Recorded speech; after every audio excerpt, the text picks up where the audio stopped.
이번 시간에는 제사와 예배에 대해서 많은 분들이 궁금해 하는 것 같아서 로마서 11장 16절 12장 1절에 근거해서 강의를 하겠습니다.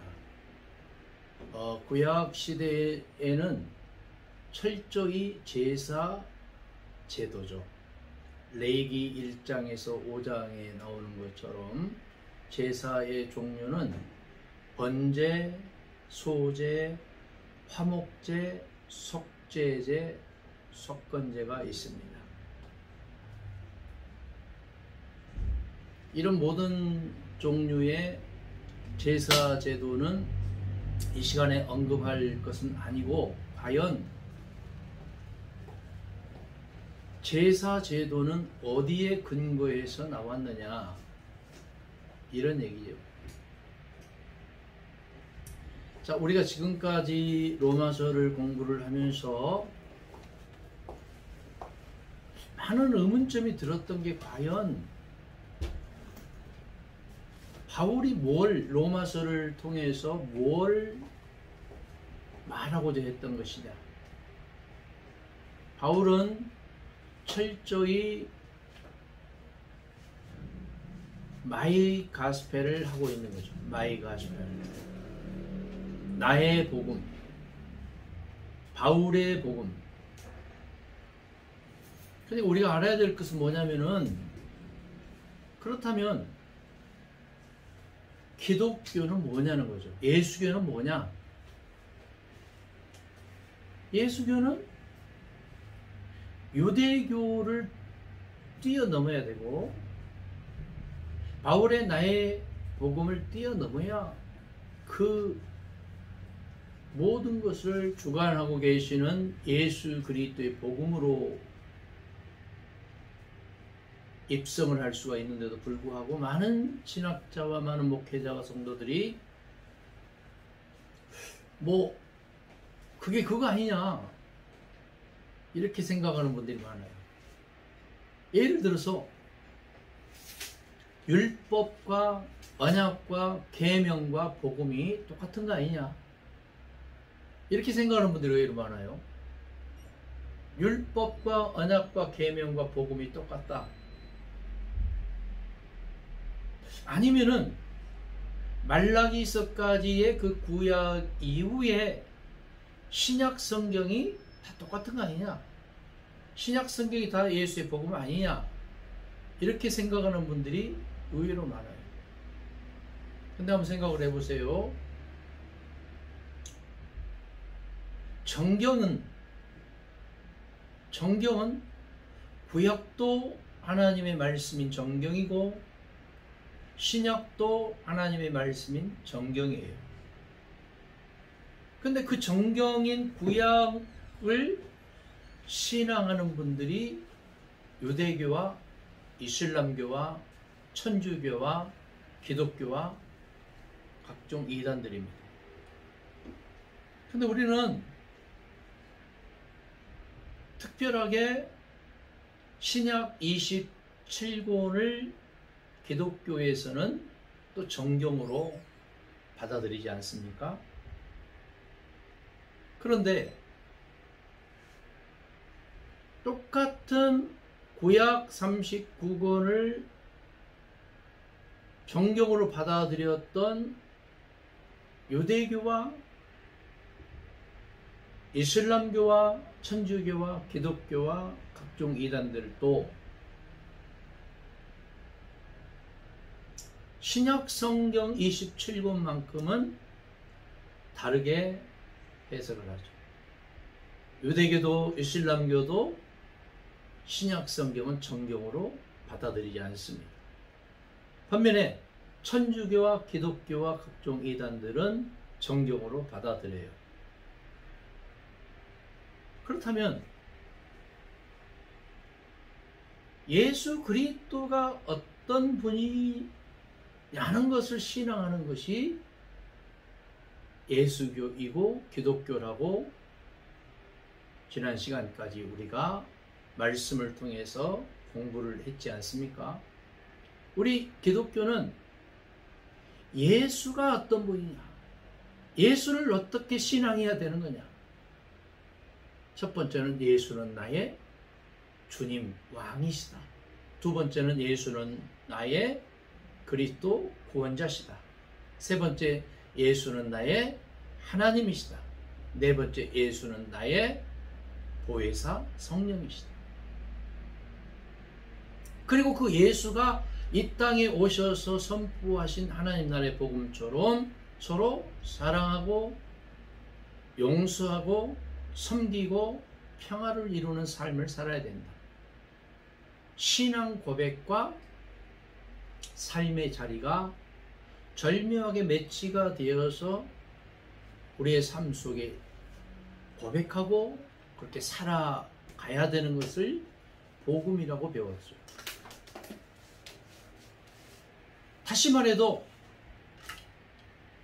뭐니 해도 예수를 신앙하고 예수의 선포된 복음대로 사는 것이 복음이라고 그랬어요.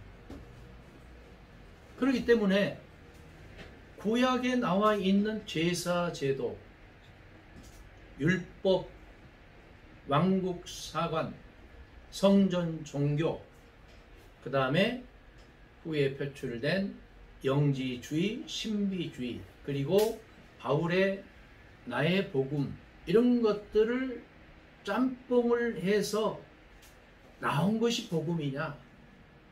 그렇지 않다는 거죠. 이런 모든 것들을 중단하고 종을 치고 막을 내리고 새 하늘과 새 땅의 시작으로서 예수가 이 땅에 오셨다 그 말이에요. 제사의 연장이 예배라고 말하는 것은 굉장히 큰 어폐가 있다 그 말이에요. 제사는 제사고 예배는 예배다 그 말이에요. 토속 종교적인 무속 신앙적인 그런 제사 제도를 가지고 유대교를 이슬람교를 끌고 왔던 유대인이었다면 예수님은 신령과 진정을 다해서 예배를 드릴 때가 완전히 언제라고 그랬어요? 곧 이때다. 이때다 그 말이에요. 그래서 나온 찬송가도 이때다 이때다, 주의 구원 받을 때가 이때다, 이렇게 찬양하지 않습니까? 그러니까 제사는 제사다 그 말이에요. 제사가 이루어지기 위해서는 제사 제도가 있어야 되잖아요. 두 번째, 제사 제도가 이루어지기 위해서는 뭐가 있어야 돼요? 희생 제물이 있어야 되겠죠. 제사 제도가 이루어지기 위해서는 성소와 지성소가 있어야 돼요. 번제단이 있어야 되죠. 제사 제도가 이루어지기 위해서는 뭐가 있어야 돼요? 대제사장이 있어야 되는 거예요. 그래서 바울은 로마서 11장 16절에서 이스라엘의 구원을 언급하면서 제사하는 처음 익은 곡식가루도 떡덩이도 뿌리도 가지도 거룩하다고 말하면서 로마서 12장 1절에서는 뭐라고 말하고 있습니까? 너희 몸을 하나님이 기뻐하시는 산 제물로 드리라고 말하고 있지 않습니까? 하나님 신에게는 제사가 아닌, 그러면은 뭐를 말하고 있냐면 예배라는 말씀을 하셨습니다. 예배는 첫 번째 드리는 것, 두 번째 보는 것, 세 번째 하는 것, 이 세 가지 중에 뭐라고 그랬어요? 드리는 거는 제사 제도처럼 그렇게 비나이다 기도도 헌금도 예배도 드리는 개념이라고 그랬잖아요. 반면에 보는 것은 구경꾼에 지나지 않는다고 그랬죠. 그러면 하는 거는 뭐냐? 예배를 한다, 기도를 한다, 헌금을 한다. 이건 뭐냐? 나의 믿음을 담아서 성령의 역사와 더불어서 지금 이 시간 신령과 진정을 다해서 예배하고 살아계신 주님께 기도하고 헌금하는 것을 말한다고 그랬습니다. 따라서 예배한다, 기도한다, 헌금한다 이렇게 말해야 되는 것이 옳다 이렇게 말을 했죠. 예배를 하는 것도 말씀을 했는데 영이신 하나님은 그 누구도 볼 수 없는 존재입니다. 사람이 죄 때문에 하나님을 볼 수 없는 것이 아니고 영이기 때문에 볼 수 없는 거예요. 영은 뭐냐면은 과거와 현재와 미래를 초월하는 것이 영이지 않습니까? 영은 시간과 장소와 공간을 초월해요. 사람들이 하나님 신을 처음부터 영으로 믿었더라면 역사가 달라졌을 겁니다. 하나님 신을 영으로 믿지 않고 의인화를 하는 신앙인들 때문에 하나님을 물질적이고 육적인 신으로 믿는 결과를 가져온 겁니다. 의인화가 뭐냐 하면은 하나님이 마치 말하고 걷고 듣고 나타나고 역사하는 쪽으로 자꾸 이 문학적인 기법을 가지고 하나님의 말씀을 선포하기 위한 수단으로서 하나님을 의인화했는데도 불구하고 구약에 보면은 하나님이 걷고 나타나고 역사하고 그런 의인화 이것을 마치 사람이 하는 것처럼 그렇게 표현한 기법을 가지고 하나님이 말하셨다. 하나님이 나타나셨다. 하나님이 들으셨다. 이렇게 표현하지 않습니까? 이것을 문자적으로 그렇게 신앙하면 아주 곤란한 지경에 이른다 그 말이에요. 처음부터 하나님 신을 영으로 믿었으면 사람들이 수만 마리나 수천 마리 소나 양을 잡는 제사상이나 제례를 지내지는 않았을 겁니다. 제사상을 차려서 제물로 제사를 드리는 것은 하나님 신을 영으로 믿지 않은 까닭이었죠. 하나님을 영이신 신으로 믿기보다는 마치 하나님도 입이 있고 코가 있고 눈이 있고 팔이 있고 손이 있으며 소화 기능을 갖춘 사람과 같은 신으로 믿는 데서부터 제물과 제사 행위를 하게 된 것이고 신을 물질적으로 이해를 하는 부작용을 낳게 되는 것 아니겠습니까? 옛날 사람들은 사람과 같은 하나님이 어디선가 영원히 늙지도 않고 주무시도 않고 고기나 잡수시고 불꽃 같은 눈으로 신출 귀몰하는 신으로 살아계시는 물질적인 존재로 믿었잖아요. 시편에 보면은 하나님은 졸지도 않고 주무시지도 않는다고 그랬잖아요. 문자적으로 보면 이거 굉장히 심각한 얘기죠. 하나님은 졸지도 않고 주무시지도 않는다. 근데 원래의 그 뜻은 이거예요. 하나님은 우리가 자거나 조는 시간에도 우리를 떠나지 아니하시고 임마누엘 하신다 그 말이에요. 임마누엘 하신다. 할렐루야. 하나님을 사람과 같은 오성을 가진 하나님으로 그들은 믿은 거죠. 그리고 아주 높은 곳에 아주 크신 몸으로 앉아 계시다가 보좌를 박차시고 천군천사와 함께 창과 칼을 차시고 심판하러 오시는 신으로 그들은 믿은 겁니다. 그러니까 하나님은 채식보다 육식을 더 좋아하죠. 예? 심지어 아이나 사람까지 잡아서 피를 흘려서 피의 제사를 받고자 하시는 신으로 믿은 거잖아요. 그렇게 해야 복을 내리고 비를 주시고 해를 주시고 재난을 면케하여 주시는 신으로 믿었잖아요. 아브라함이 예를 들어서 갈라디아서에서 나오는 아브라함과 로마서에서 나오는 아브라함, 예를 들어서 야고보서에서 나오는 아브라함, 이게 좀 다르잖아요. 로마서에서 나오는 아브라함은 어떤 아브라함이에요? 예? 믿음으로 아들 이삭을 모리아산에서 제물로 드리는 그 아브라함의 뭘 보시고? 믿음을 보시고 하나님 의인이라 칭해줬다고 이렇게 말해요. 반면에 야고보서에서 나오는 아브라함은 아니다. 믿음으로 그렇게 드려서 의인이 된 것이 아니고 아브라함이 아들 이삭을 모리아산에서 행위로 드린 것이 하나님이 의로 여겼다. 여러분 이거 어디서 나온 거예요? 이거는요 갈대아 우르 농경사에 있었던 데라 족속들이 장자를 제물로 피를 흘려서 제사를 바치면 절대 권능자가 들어줘서 해를 두시고 비를 주어서 농사가 잘 되게 하는 데서부터 나온 거잖아요. 그것을 가지고 유대교에서 그대로 여과 없이 끌고 온 거잖아요. 그것을 마치 아들 이삭을 제물로 바치는 믿음이냐 행위냐 이런 걸 가지고 따지는 것 자체가 얼마나 넌센스입니까?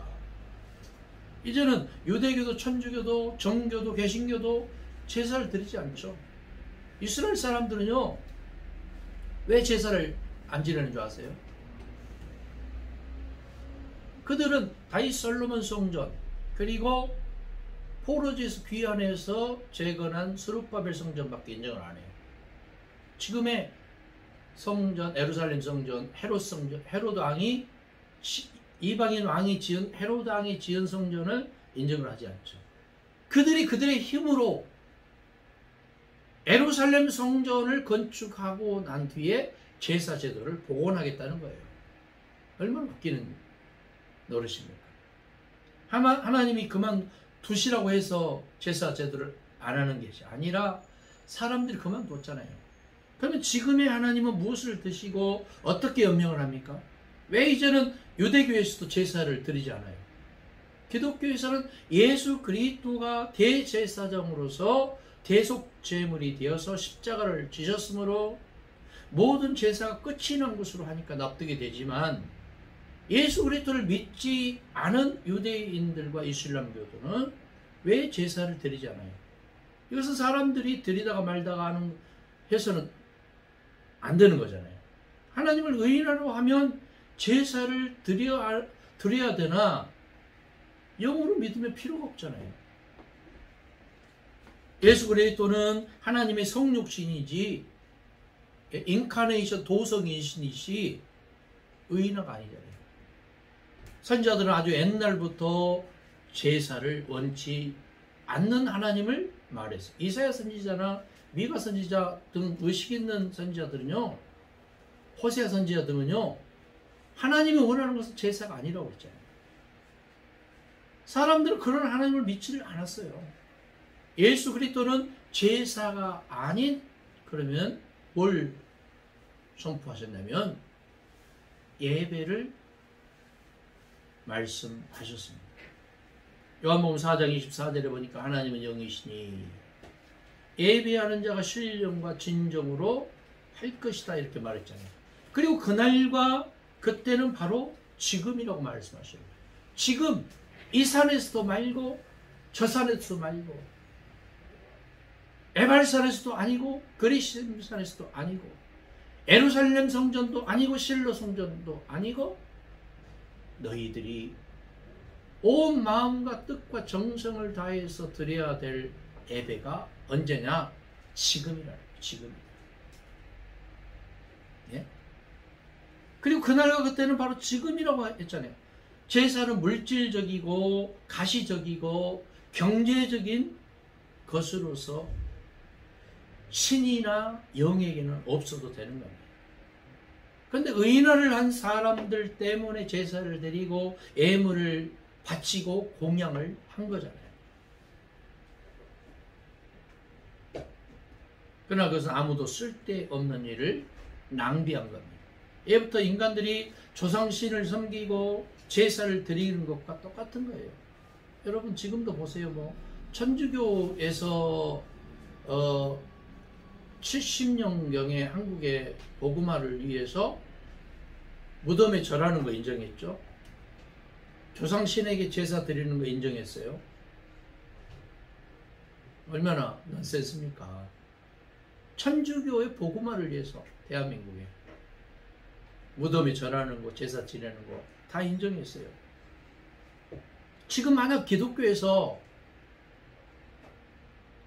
제사를 지내야 된다고 말하면 어떻게 사람들 생각할까요? 심각한 얘기 아니겠어요? 그럼 구약에는 제사 제도 그거 자체를 인정을 했는데 신약에서는 인정을 안 한다? 분명히 뭔가 있을 거 아니에요. 뭐 때문에? 예수 그리스도는 산 제사든지 희생 제사든지 하나님이 바라는 것은 제사가 아니라는 것을 말씀하고 계십니다. 물론 예루살렘에서도 에발산에서도 그리심산에서도 아니고 이 산도 저 산도 아니고 이 교회 저 교회도 아니고 다만 어느 곳에서든지 신령과 진정으로 마음과 뜻과 정성을 다하여 드리는 예배를 주님은 말씀하셨습니다만, 그러나 아직도 사람들은 그렇게 말씀한 예수 그리스도의 말씀을 믿지를 않고 있고 깨닫지를 못하고 다만 자기 신심에만 신앙에만 머물러 있는 겁니다. 아직도 신에게는 제사를 드려야 신이 복을 주시는 것으로 아시는 원시적인 신앙이 있습니다. 비나이다 비나이다, 뭐 신령님께 비나이다. 저희 어머니가 어려서 소변이 마려워서 밖에 나가보면 보름달이 떠있는데 흰 소복 입고 막 물 떠놓고 막 빌면서 절을 하고 계시더라고요. 그걸 보면서 저는 자랐어요. 그리고 뭐 생일 할 때는 반드시 뭐를 내요? 시루떡을 하잖아요. 제사할 때는 반드시 뭐를 내요? 시루떡을 만들잖아요. 예? 그리고 거기다 물 떠놓고 막 절하고 비고 그러죠. 그리고 그러면은 저희 형제가 7남매인데 잠이 옵니까? 그 시루떡 먹고 싶어서. 그래서 잠자고 있을 때 슬금슬금 예? 어떤 형제는 일어나서 아침에 일어나 보면 시루떡 한 조각이 없어요. 아침에 난리가 났죠. 예? 이거 제사상에 드려야 되는데 누가 먼저 떼먹었냐 이거예요. 그러면은 밤중에 뭐 귀신이 와서 시루떡을 먹었습니까? 알고 봤더니 지금의 그 꽃동산교회 다니는 권사님 이앵도 권사라고 있어요. 우리 셋째 누나.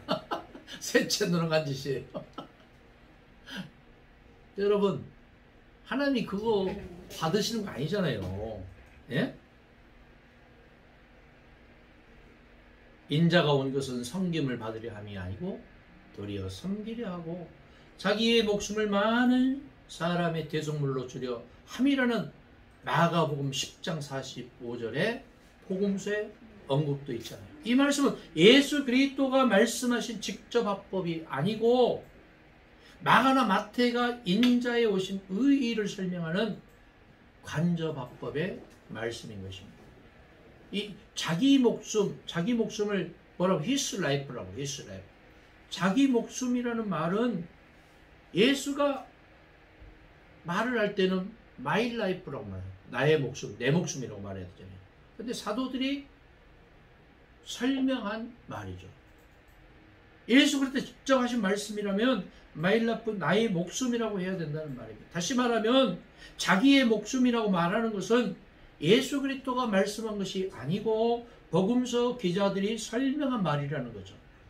예수 그리스도는 구약이 말하는 구원이나 신약이 말하는 구원과는 다른 구원을 직접 말씀하신 것인데 이것을 구별치 못한 신학인들이 구약이 아니면 신학의 말씀으로 양분을 하는 바람에 예수 그리스도는 구약이나 신약으로 흡수를 당하고 말았잖아요.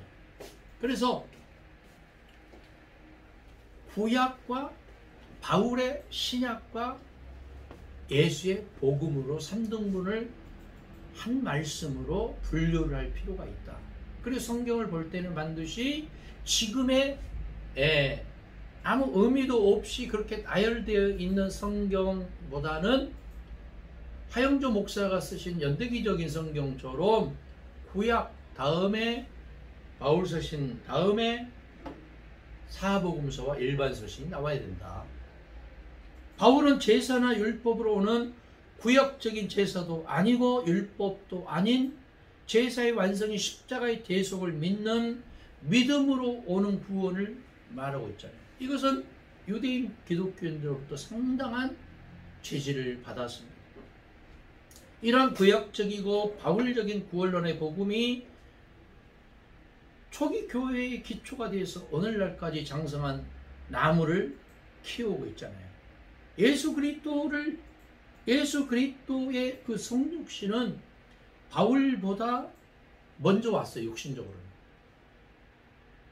바울 서신이 그런데 먼저 사복음서보다 온 까닭에 유대인 기독교인들로부터 지지를 받는 교리가 되어서 기독교의 교회로 접목이 되고 다른 수정의 나무를 길러버리고 말았다는 거예요. 다시 얘기할게요. 육신적으로는 예수 그리스도가 먼저 성육신 하시고 12사도들이 왔고 그 뒤에 바울이 왔으나 성경의 기록상으로는 구약 성경 다음에 바울 서신이 오고 사복음서가 왔다 그 말이에요.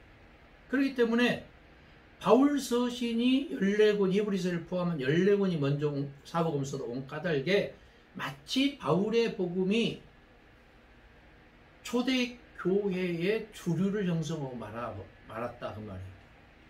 그것이 정설인 것입니다. 하나님은 영이심으로 사람들은 하나님을 인간적으로나 물질적으로 물체적으로 대하지 않아야 하는 겁니다. 하나님은 영이심으로 하나님을 인격적으로 대하거나 인격적으로 믿는 것이나 의인화로 동일시하지 않아야 하는 겁니다. 하나님은 영이시며 빛과 같이 전파와 같이 원소와 같이 원자나 입자와 같이 존재하는 겁니다. 여러분 전파는 라디오나 텔레비전 수상기가 있어야 전파를 잡는 거잖아요. 오늘 제가 강의하러 오면서 1시간 동안에 조영규 목사님의 그 70년대 그 다음에 80년대 초창기 설교 2편을 듣고 왔어요. 따발총 설교 일명. 근데 그 조영규 목사님의 그 70년대 설교는 영상 설교가 없이 라디오 설교만 있더라고요. 예. 음성 설교밖에 없어요. 80년에 나온 설교, 다발총 설교를 이렇게 들어보니까 참 감회가 새롭던데, 그때는 아주 단순하게 설교를 선포했는데도 불구하고 많은 사람들이 은혜를 받았어요. 뭐 신학적인 기초도 없이 그냥 은혜 받고 성경 읽고 강대상에 올라가서 부리야 뭐 뜨겁게 막 그냥 그렇게 설교한 것을 많은 사람들이 은혜를 받고 막 수만 명 수십만 명씩 막 떼거지처럼 막 몰려들었잖아요. 막 기도하면 병이 낫고. 그건 뭐냐면은 단순한 것이 어떻게 보면 진리인 것 같아요. 단순한 것이 복잡하게 막 무슨 넌 이게 아니고 그저 단순하게 신앙하고 단순하게 바라보고 단순하게 듣는 거죠. 하나님은 영이시고 하나님은 우주에 있는 빛과 같이 편만한 신이시고 영이시고 전파와 전자나 입자처럼 존재하시는 분이십니다. 성령은 어떻게 역사한다고 했죠? 바람처럼 어디서 왔다가 어디로 가는지 알 수 없는 바람처럼 역사한다고 했잖아요. 그동안 하나님 신이나 영을 감지하는 수신기는 이 기도나 성령이나 교리나 율법이나 성경으로 알아왔으나 예수 그리스도의 복음에 쓰는 것을 예수가 말씀한 복음이라는 것으로 이해를 하고 있습니다. 빌립은 주여 아버지를 우리에게 보여주옵소서 그리하면 족하겠습니다. 이렇게 했을 때 예수가 뭐라고 말했습니까? 나를 본 자는 아버지를 보았거늘 어찌하여 아버지를 보이라 하느냐? 요한복음 14장 8절 9절에서 나를 본 자가 아버지를 보았는데 어찌해서 아버지를 보이라고 하느냐? 요한복음 10장 30절에 뭐라고 말했어요? 나와 아버지는 뭐다? 하나다 이렇게 말하고 있죠. 영이신 하나님은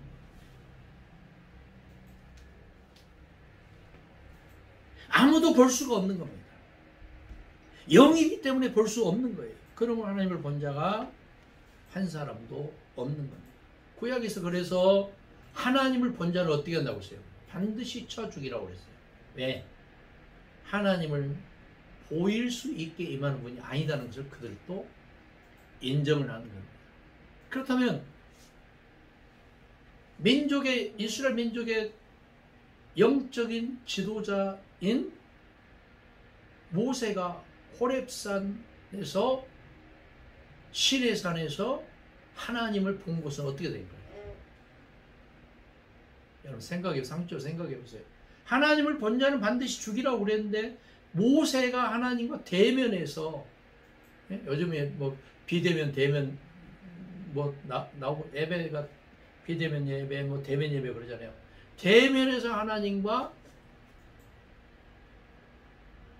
하나님을 보고 하나님의 말씀을 듣고 십계명을 받았다고 했는데 어떻게 이걸 해석해야 돼요? 상식적으로 생각해 보세요.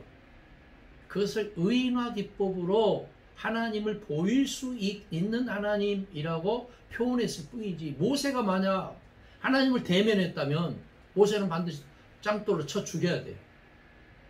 모세가 만든 하나님이기 때문에. 그렇잖아요? 하나님이 영이기 때문에 볼 수 없는 거잖아요. 하나님은 신이시고 영이시며 육적으로나 육안으로는 그 누구도 볼 수가 없고 어떤 음성도 들을 수 없고 어떤 모습도 볼 수 없는 겁니다. 그렇다고 영안이라고 하면서 뭐 영안이 열려야 하나님을 본다고 말하는 거 요즘 파렴치한 목회자들 많아요. 영안이 열려야 하나님을 본다네. 그게 아니고, 영안이 열리면 하나님 보는 게 아니고 하나님의 메시지를 듣고 하나님의 음성을 듣는 거죠. 계시의 말씀을 깨달아 알게 되는 거죠. 진리의 성령을 모시어 드린 까닭에 영안이 열렸다 그렇게 말하는 거지, 영안이 열리면은 문자적으로 하나님 보는 겁니까? 큰일 날 소리지. 하나님 존재 자체가 영이시기 때문에 그 무엇으로도 볼 수 없는 거고 불가시적인 하나님이에요. 불가시적인. 볼 수 있게 임하는 분이 아니에요. 만질 수도 없고 볼 수도 없고 들을 수도 없고 느낄 수도 없는 하나님이잖아요. 영은 보고자 하거나 본다는 그 자체가 넌센스잖아요. 따라서 영이신 하나님은 모습도 모양도 형상도 없으시고 시간도 장소도 공간도 초월하신 분이고 과거도 현재도 미래도 동일하게 우리와 함께 하시는 임마누엘 하나님, 우리에게 가까이 계시는 파루시 하나님이기 때문에 제사나 산제사를 성전에서 제물로 드리는 행위는 유대교에서 온 종교적인 행위일 뿐이다. 이런 종교적이고 가식적인 것에는 아무런 의미도 없을 뿐더러 하나님이 원하시도 지시하지도 않았다. 인간들이 그들의 유대교라는 종교를 토착화시키고 유지하기 위한 수단으로 제사제도를 끌고 왔다. 그 연장에서 예배가 왔다고 말하면 큰일 나는 얘기 아니겠어요? 예수 그리스도 이러한 유대교의 연속성상에서 오신 분이 아니다 그 말이에요. 예수 그리스도는 이런 잘못 깨어진 단추를 풀고 유대교도 단절하고 율법도 단절하고 구약도 막을 내리고 장로들의 유전도 막을 내리고 새로운 계명과 새로운 하나님 나라를 선포하기 위해서 길이요 진리요 생명 자체로 임마누엘 하시는 하나님 당신인 줄 믿습니다. 두 번째, 하나님의 교회에 대해서 이 시간 공부를 하겠어요. 여러분, 이전에 우리가 공부를 했던 게 뭐냐면은 하나님의 교회와 예수 그리스도의 교회, 하나님의 사도와 하나님의 예수 그리스도의 사도, 하나님의 복음과 예수 그리스도의 복음, 이것이 같다고 그랬어요? 틀리다고 그랬어요? 본질적으로 다르고 다른 취지에서 그렇게 말하고 있다 이렇게 말을 했죠. 자, 이 시간에는 하나님의 교회, 로마서 12장 4절 5절의 말씀에 기초해서 공부를 하겠습니다. 보통 초기 교회를 바울 노선의 교회나 베드로 노선의 교회로 나눴잖아요. 그죠? 요한계시록의 7교회는 바울의 교회나 베드로의 교회가 아니라 요한이 이들보다 늦게 세운 교회를 말합니다. 여러분, 그 성지순례를 가보면 알아요. 베드로 교회나 바울 교회는 지금 하나도 남아있는 교회가 없어요.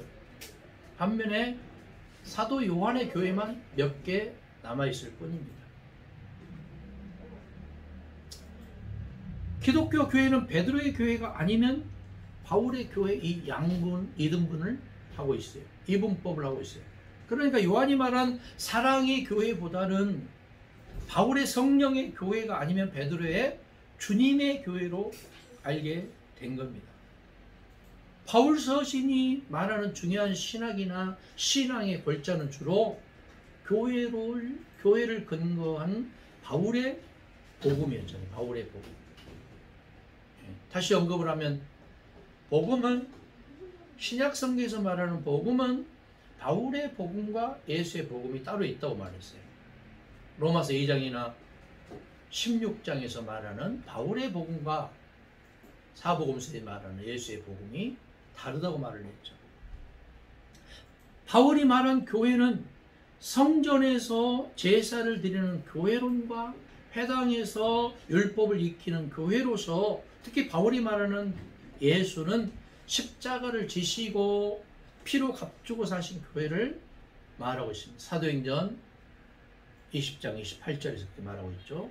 제사 중심의 성전 종교와 율법 중심의 회당 종교에서 아무리 제사를 드려도 완성하지 못한 구원을 하나님의 아들 예수 그리스도의 십자가의 보혈로 말미암아 오는 대속의 구원을 이루어주는 것이 교회라는 바울이었습니다.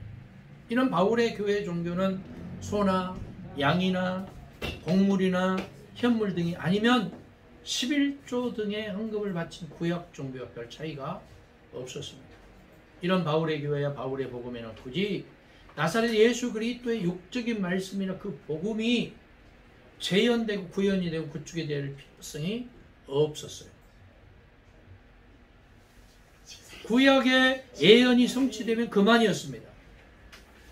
그래서 모세가 광야에서 놋뱀을 든 것 같이 십자가와 부활만 있으면 되는 것이 바울의 복음이고 그의 교회였습니다. 이러한 바울의 교회론이나 복음론이 12사도들과 쉽게 일치를 볼 리가 없었죠. 그러므로 그들은 성교의 영역에서 합의를 보았잖아요. 합의를. 바울은 자기를 이방을 위한 선교사로 자처를 하고 12사도들은 그런 것을 못한 자들로 여기고 이방 지역에서 수차에 걸쳐서 선교를 하고 교회를 세우고 바울은 개척을 했습니다. 이런 바울의 교회가 주후 70년 이전까지 그 기초를 낳았다는 거예요. 그리고 예루살렘이 망하죠. 예?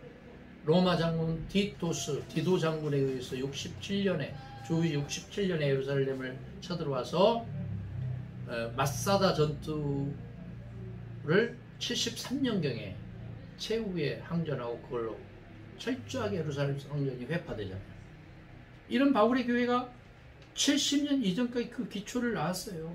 그리고 예루살렘이 망하고 교회와 기독교가 헬라어와 세계로 할 때에도 바울의 교회와 또 복음은 그 결정적인 못자리의 역할을 한 것이 사실입니다. 그래서 12사도 쪽에서는 이런 바울의 교회 신학에 대해서 적지 않은 의구심이 있는 나머지 그와의 만남은 피하고 결별을 하고 침묵을 지키다가 바울이 주후 67년경에 로마에서 순교를 당하자마자 곧바로 마가 공동체에서 모여서 예수님의 육성, 예수님의 행적을 그렇게 편집을 해서 선포한 것이 뭐냐면은 69년경에 선포된 마가복음입니다. 네.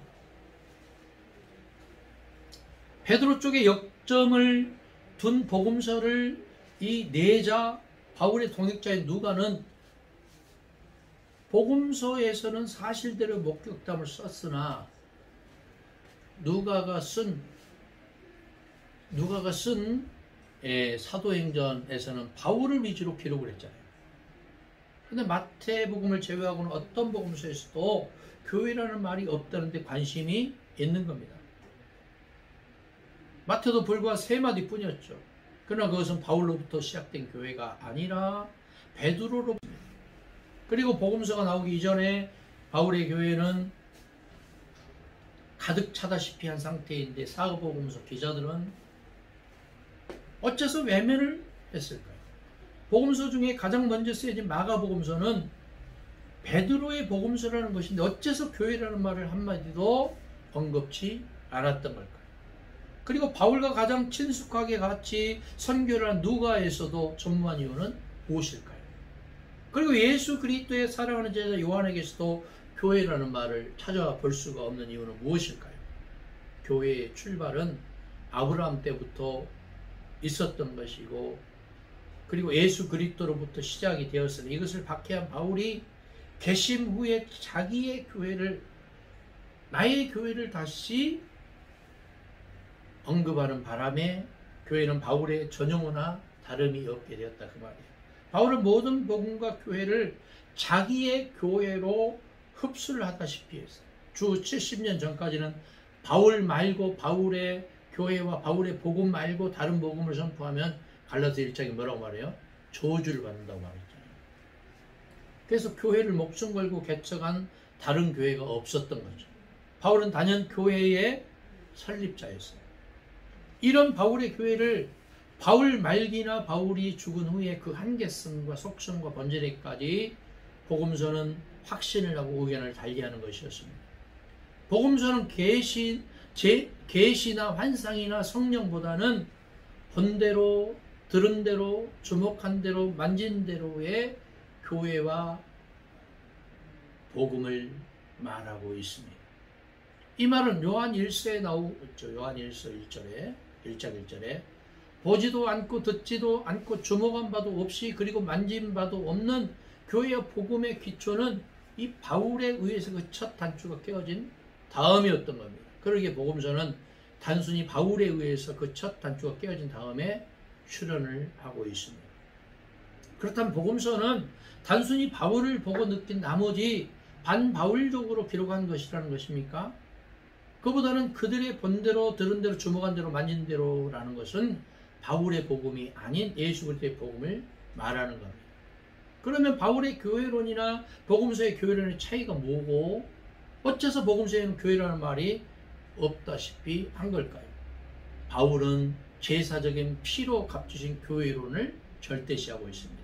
로마 교회는 또한 그들의 미사의 바울의 교회론에 입각해서 그것을 절대시하는 데 있는 겁니다. 그러나 16세기에서는 종교개혁을 하며 천년의 아성의 교회를 무너뜨리다시피 한 기독교와 교회였습니다.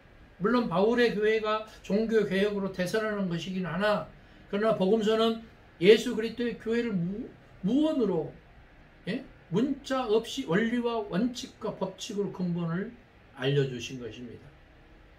그 어느 교회도 사람들이 구축을 한 교회는 절대적인 교회가 될 수 없다는 것을 바로 그 사도들이 예수 그리스도로부터 들은 대로, 본 대로, 주목한 대로, 만진 대로 가르쳐 주는 겁니다. 이어서 마태는 미래형의 교회를 말해요. 미래형의 교회. 그러므로 오순절 성령으로 교회가 세워졌다는 것의 교회의 시작은 하나님이고 출발점은 아브라함 때부터 예수 그리스도의 교회는 미래형인 것을 복음서 기자 중에 마태가 언급을 하고 있죠. 너의 신앙 고백 위에 교회가 세워질 것이다. 이것은 바울의 과거적이고 현재적인 교회에 대한 상대적인 말이잖아요. 과거에나 현재형의 초기 교회나 바울의 교회는 유대교회나 다름이 없는 것을 우리는 마태복음을 통해서 환하게 읽을 수 있는 겁니다. 바리새인이나 사두개인이나 제사장과 장로와 서기관들이 주관하는 당시 교회를 마태는 교훈하기 위해서 마태복음 공동체를 위한 마태복음서를 쓰는 것으로 봅니다. 결과적으로 예수 그리스도의 교회와 하나님의 교회는 분명히 다른데 예수 그리스도의 교회는 뭐냐면은 예수가 선포한 교회예요. 너의 신앙 고백 위에 세워진 교회가 될 것이라고 말하는 미래형의 교회. 반면에 바울의 교회는 뭐냐 하면은 유대교의 성전의 연장에서 이어져 오는 바울의 복음에 입각한 교회를 말하고 있는 거예요. 근데 우리가 바울을 이 어게인스트를 자꾸 하는 것처럼 보이나 바울을 바울되게 말하고 있는 것은 뭐냐면은 그럼에도 불구하고 바울은 위대한 사람이다. 왜냐? 사복음서를 못 받고 예수 그리스도를 육적으로 못 만났고 예수 그리스도 육성을 듣지 않았음에도 불구하고 유대교를 어떤 부분은 단절하고 어떤 부분은 끌고 오면서 예수 그리스도로 안내하는 다리 역할, 지침서 역할을 하고 있기 때문에 바울이 위대한 하나님의 사람이다 고 밖에 말할 수 없는 겁니다. 이것으로서 계속 이어가겠습니다.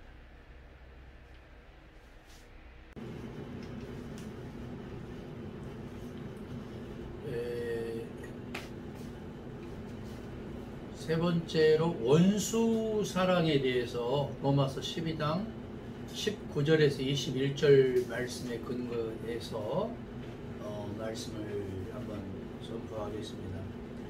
예수 그리스도에게는 결론적으로 말해서 원수가 없죠. 어떤 사람이 아무리 핍박해도 예수 그리스도에게는 원수가 있을 수 없잖아요. 왜냐하면 핍박하는 사람을 핍박하지 않고 원수 삼지 않기에 원수가 있을 수 없다는 겁니다. 바울이 원수를 갚지 말고 하나님이 진노하심에 맡기라는 언급은 바로 구약을 인용한 구약적인 언급의 연장선상일 뿐입니다. 예수에게는 이런 원수를 갚는 회피나 기피나 위선적인 정가가 없습니다. 바울은 역시 구약 신명기 32장 3절 말씀과 시편 있는 말씀을 인용해서 94편 1절 말씀을 인용해서 말했지 예수 그리스도의 복음의 말씀을 인용해서 말하지는 않고 있습니다. 참고로 지난 시간에도 말했다시피 바울 서신 14권 가운데에는 예수 그리스도의 사복음서에 나와 있는 복음서 내용이 단 한 절도 없습니다. 왜 그럴까요? 그건 이미 말씀을 드렸잖아요. 바울은 예수와 단 한 번도 육적으로 대면한 적도 없었고 예수의 복음을 들어볼 기회도 없었고 사복음서가 안 나왔을 때잖아요. 바울이 죽고 나서 사복음서가 마가, 마태, 누가, 요한복음을 필두해서 나왔기 때문에 바울 앞에는 예수 그리스도가 엄연히 선제했고 예수 그리스도 복음의 말씀들이 구구절절이 있었는데 바울은 이것을 들으려고도 또 가까이 하려고도 하지 않았단 말이에요. 그래서 구약만 인용을 합니다. 예수 그리스도의 복음을 말하듯이 마치 구약을 바울 서신 14권 가운데 주요한 텍스트로 구약이죠. 디모데후서 3장 16절에 있는 모든 말씀은 했을 때에 이 당시 모든 말씀이 정경화된 것은 모세오경인 창세기, 출애굽기, 레위기, 민수기, 신명기서, 시편과 이사야서 이런 것뿐이잖아요. 아직 그 당시까지도 구약의 39권인 정경이 수납이 안 됐을 당시. 언제가 수납이 됐다고 그랬어요, 구약이? 주 90년 얌니아 회의 때 와서야 비로소 구약이 39권으로 정경으로 수납이 됐다 이렇게 말했잖아요. 예수 그리스도는 원수를 사랑하라고 말했잖아요. 사랑하라. 마태복음 5장 43절, 누가복음 6장 27절에 예수 그리스도는 원수를 사랑하라. 원수를 위해서 기도하라. 핍박하는 자를 위해서 기도하고 축복하고 사랑하고 용서해라.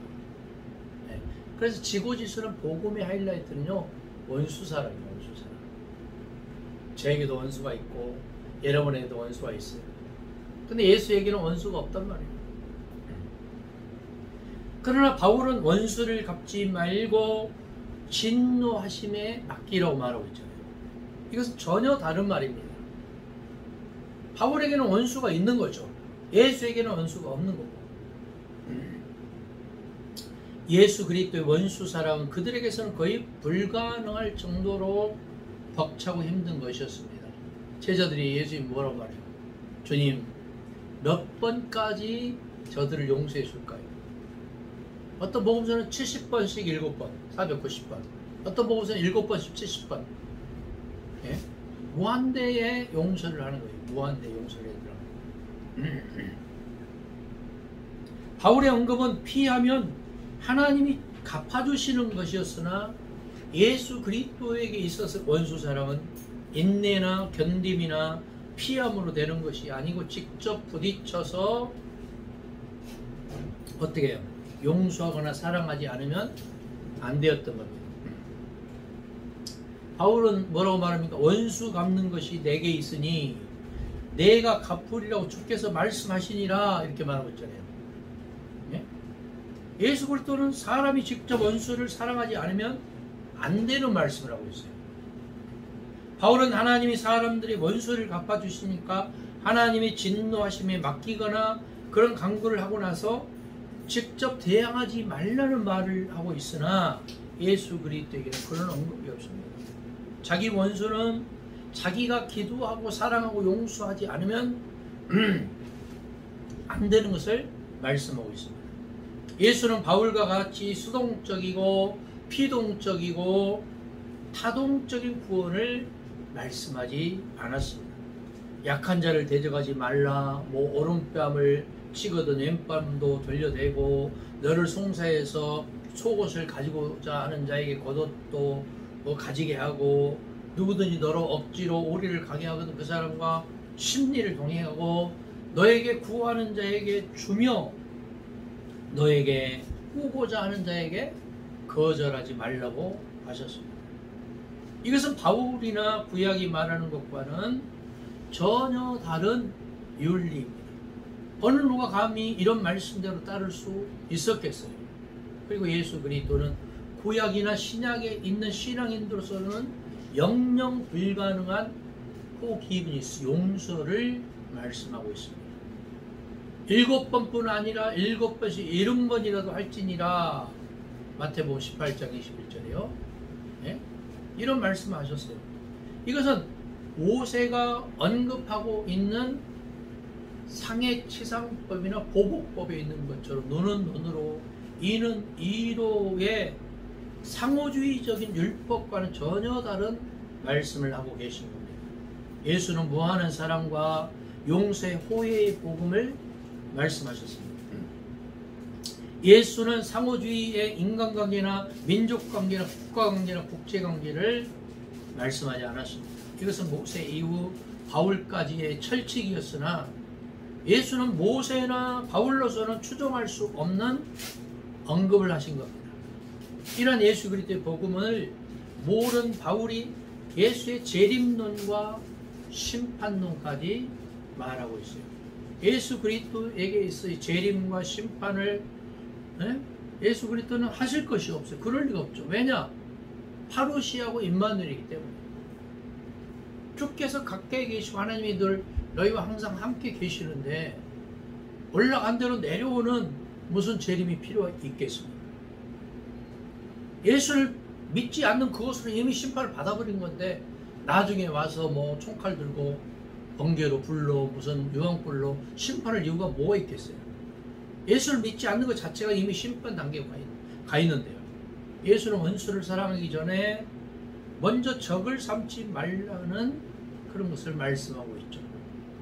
원수를 사랑하기 전에 적을 만들지 말아라. 원수나 적을 삼지 않는 자들에게는 무적이고 이 무적자에게는 대적이 없고 대적이 없는 곳인 영원한 구원의 세계를 주님은 말씀하고 계시는 겁니다.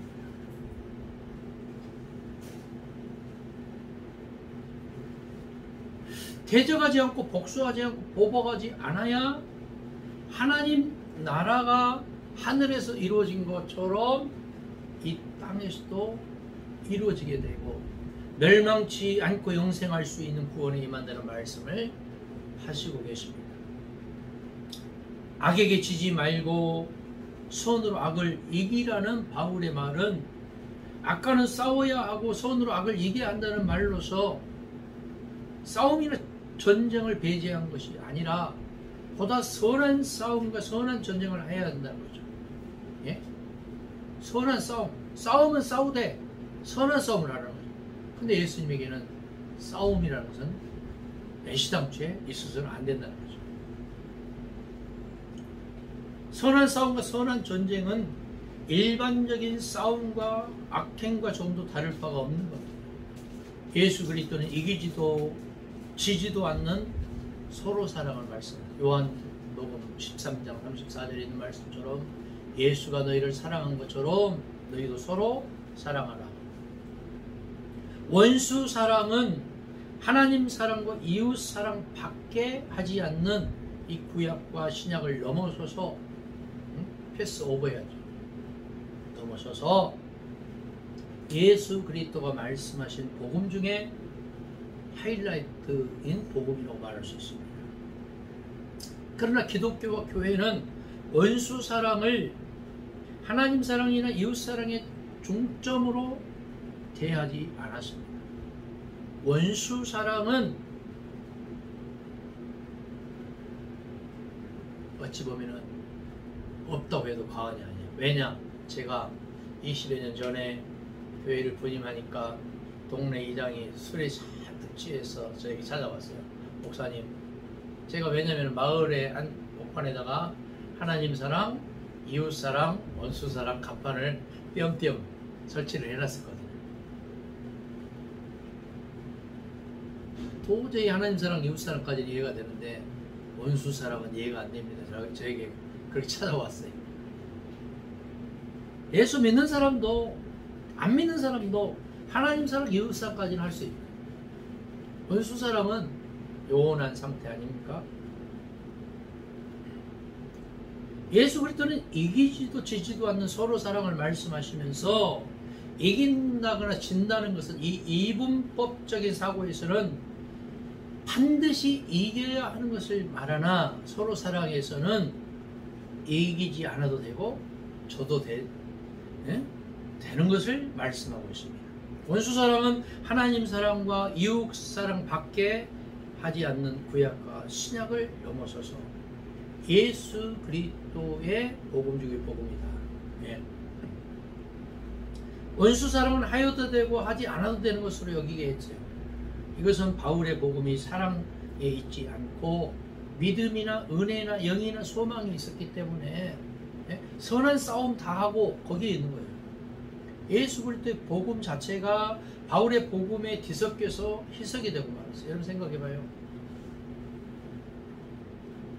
선한 싸움을 다 싸운다. 예?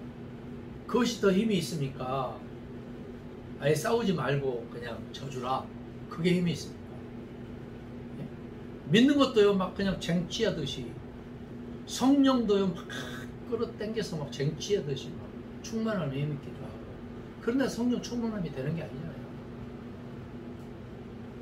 우리의 모든 신앙이 막 하늘에서 불을 막 끌어내리고 기도를 막 블라블라 해가지고 뭔가 없는 것을 있는 것을 만드는 그런 쪽으로 신앙생활을 하기 때문에 남을 밟고 일어서야 돼요. 자꾸 그런 신앙생활을 하기 때문에 뭔가 모르게 우리는 주님이 말씀하신 원수사랑, 이웃사랑, 하나님 사랑에 대한 근간이 흔들리고 있는 거예요. 자꾸 쟁취를 해야 되고 선한 싸움을 싸워야 되고, 예? 성령을 충만하게 받아서 막 그냥 어둠의 권세를 막 물리쳐야 되고. 근데 사랑하고 용서하고 평화를 이루고 섬기는 이런 자꾸 낮아지고 순종하고 져주는 쪽으로 가니까 거기에 성령 충만이 없는 쪽으로 자꾸 생각하기 쉽다고 말해요. 그래서 우리의 신앙생활 자체가 어떻게 보면은 내 생각이 주님의 생각과 합한다는 생각을 따른다는 생각, 종속된다는 생각을 하지 않고 내 생각대로 이끌고 와야 되고, 내 생각과 다르면 뭔가 자꾸 잘못됐다 틀렸다라고 정죄하고 지적질하는 그런 신앙인들이 의외로 많다. 그래서 이제부터는 하나님이 뜻 가운데서 여러분들이 주님 보시기에 아름다운 삶의 마침표, 느낌표를 이루어갈 수 있기를 바랍니다. 그래서 이제 지금 이제 한 3분만 하고 마치게 됩니다. 3분만 하고. 그래서 주님이 원하는 것이 뭔지, 주님 뜻이 뭔지, 주님 보시기에 합당한 신앙이 뭔지, 그래서 원수사랑을 실천하면서 주님이 큰 역사를 이루어가는 여러분, 그래서 여러분의 섬기는 교회와 선교지가 하나님 보시기에 합당한 선교지, 주님이 원하는 모든 것들이 그리스도 예수 안에서 아름답게 이루어지는 여러분의 공동체가 될 수 있기를 바랍니다. 그래서 우리가 지금까지 제사와 예배에 대해서 얘기를 했잖아요. 그 다음에 하나님의 교회에 대해서, 그 다음에 원수 사랑에 대해서 얘기를 했는데, 다음 시간부터는 독재와 권세, 그 다음에 대속과 심판에 대해서, 그리고 하나님 나라에 대해서 강의를 이어가겠습니다. 저기